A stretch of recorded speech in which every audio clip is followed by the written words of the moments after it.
I'm currently on my third playthrough of Elden Ring, and I've been thinking about how different each of my playthroughs have actually been. Every single time I finish a playthrough, I already kind of know how I want to play the next one. I'm also not exactly the best gamer in the world either, and in fact, as I mentioned in this video, Elden Ring was the first Souls-like game I'd ever actually played, and I went into it totally blind as to how the mechanics of these games even worked. But why is it that literally anybody can get hooked on this game, no matter their ability or gaming background? Yes, it's fun, it's visually stunning, and you can get up to 100 hours of gameplay depending on how much you immerse yourself. But today, I'm going to really dig into 3 subtle factors that are in the game's makeup that, on the surface level, may seem like obvious things. Dive a little deeper into them though, and you start to realise just how genius these factors are. They may seem like obvious tropes of the game, but actually contain some real hidden genius that you've probably not even noticed before. So, if you're sitting comfortably, my name is jawibae, and this is the Elden Ring Effect.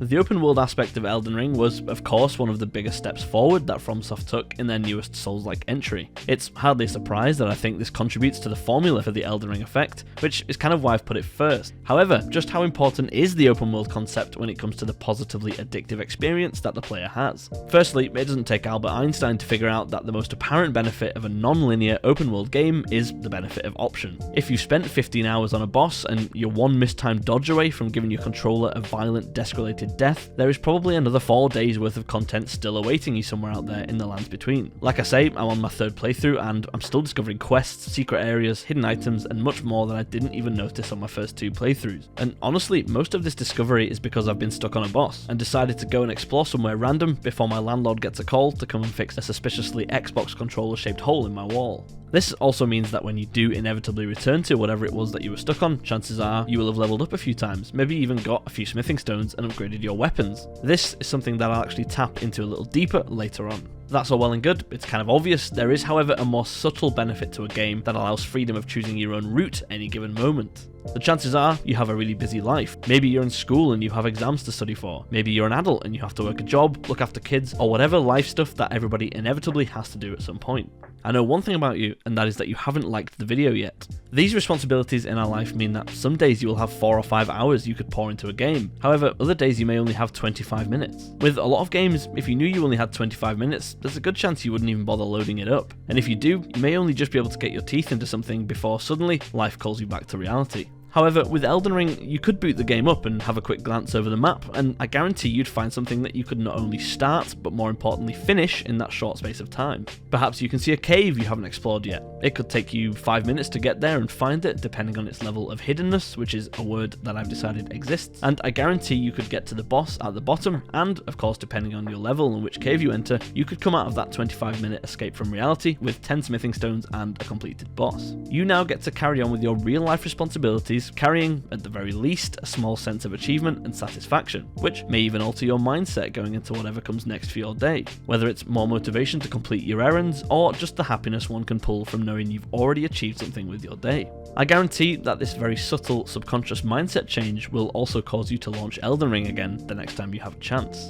To explore the contrary, if the only option was for you to sit for 25 minutes on that huge boss that you're stuck on, you'd probably have enough time to get warmed up to the boss, have a good 4 or 5 runs before that inevitable tilt and skill decline happens, at which point it's time for you to close the game and miserably go and wash the dishes. Alternatively, you might not even launch the game at all, and every time you choose to do that, the game slips one step further away in your mind.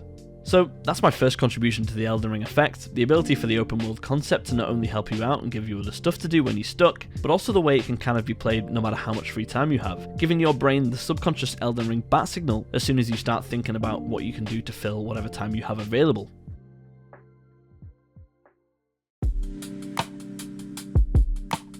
I'm going to move on now to what I think is actually one of the most important parts of the Elden Ring effect that gives it so much potential for this large, addicted player base. One of the first things that a new player notices is that, unlike your traditionally typical video game, you don't get asked what difficulty you would like to play the game on, and that is because, as I'm sure you're aware, you can't. There is only one difficulty which you can play Elden Ring on. Or is there? As I mentioned in the intro, my first playthrough of Elden Ring was in fact my first playthrough of any Souls-like game. I had no idea how the format really worked and how to efficiently use mechanics like dodge rolls or parrying, to name a few examples. As a result, I found myself utilising the summons quite a lot for the boss fights, where summoning was a possibility. This just became part of the gameplay for me. As I went into any boss fight for the first time, my immediate reaction would be to summon some help, even if I hadn't tried the boss myself yet. Of course, your Souls-like veterans would look at that and think it was a bit of a cop-out, or not the way the game was intended to be played. However, not everybody is a Souls-like veteran. In fact, on my first playthrough, I couldn't have been further from it.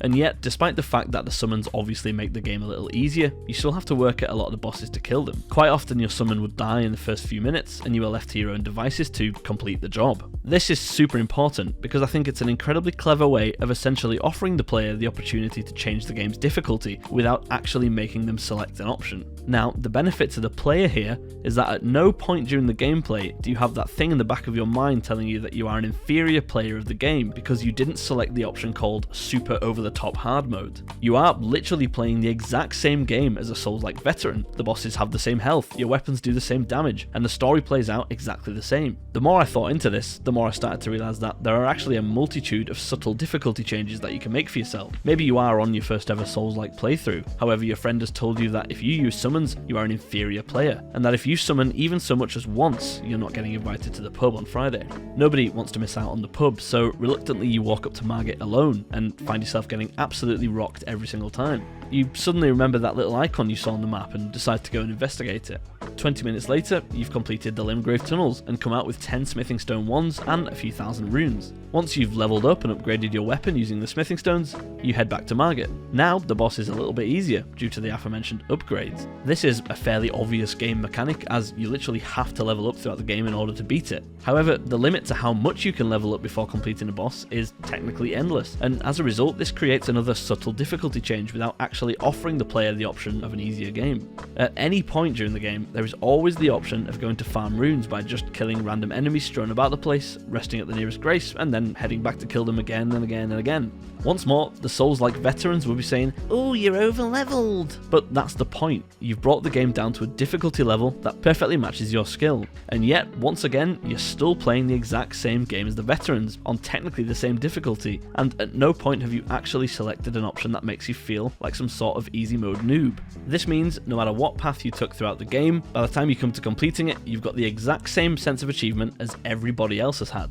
There's never a feeling of, "Ooh, I selected easy mode when I started the game, therefore I haven't really completed it." And this sense of achievement is what is going to hook you and bring you back to the game once more. This brings me quite nicely onto my third and final contribution to the Elden Ring effect.